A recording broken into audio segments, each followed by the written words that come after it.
Hey everyone, let's talk about Vatican City. It's a really cool place because it's a tiny country inside the city of Rome, Italy. It's the main hub for the Catholic Church and where the Pope lives.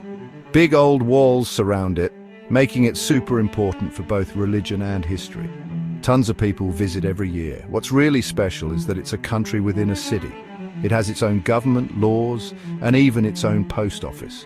The Pope is the big boss, the head of the country. Vatican City is what's called a theocracy, meaning it's ruled by religious leaders. They mostly speak Italian, but they also use Latin for religious stuff. They use euros, like in Italy. Even though Vatican City isn't part of the European Union, there's a small army called the Swiss Guard that protects the Pope and the city. It's a special place for Catholics to visit, and lots of tourists go there too. It's just a really interesting and unique place. So, get this, Vatican City is the smallest country in the whole world, both in terms of land and how many people live there. It's only 0.17 square miles. That's smaller than Central Park in New York City. You could walk across the whole thing in under an hour. Even though it's tiny, about 800 people live there. Most of them are religious workers, nuns, or Swiss guards. Vatican City has the fewest babies born anywhere because it doesn't have any hospitals or places for babies to be born. It's surrounded by Italy on all sides, and the only way in is through two gates. There's a big open area called St. Peter's Square right in front of St. Peter's Basilica. Technically it's part of Italy, but everyone thinks of it as part of Vatican City. It's just so small and different. It's really amazing. It shows how powerful faith and history can be. Visiting is a really special experience. The story of Vatican City is really tied to the story of the Catholic Church.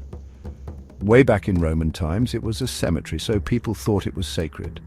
Then in the 300 SAD, the Emperor Constantine built the first St. Peter's Basilica. It's where they think St. Peter, the very first pope, was buried. For a long time, the popes ruled a big chunk of Italy called the Papal States. But in 1870, Italy took over those states, leaving the pope with just Vatican City.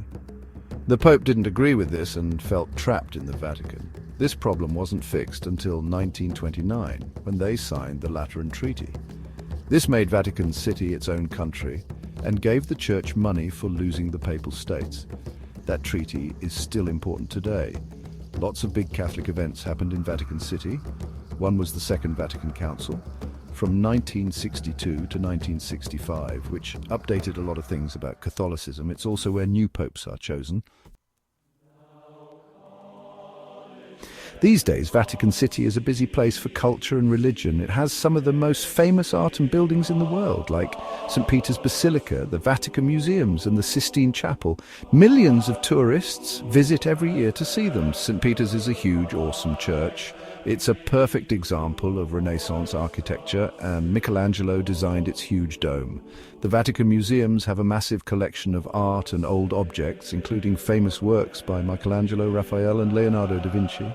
The Sistine Chapel is known for the paintings Michelangelo did on the ceiling, especially the one of God creating Adam. Vatican City also has the Vatican Library, which has super old and important books. And you can even visit the Vatican Gardens, a beautiful and peaceful park in the middle of the city, if you take a tour. Vatican City is just a beautiful historical and spiritual place. It's where art, architecture, and faith all come together to make something really special.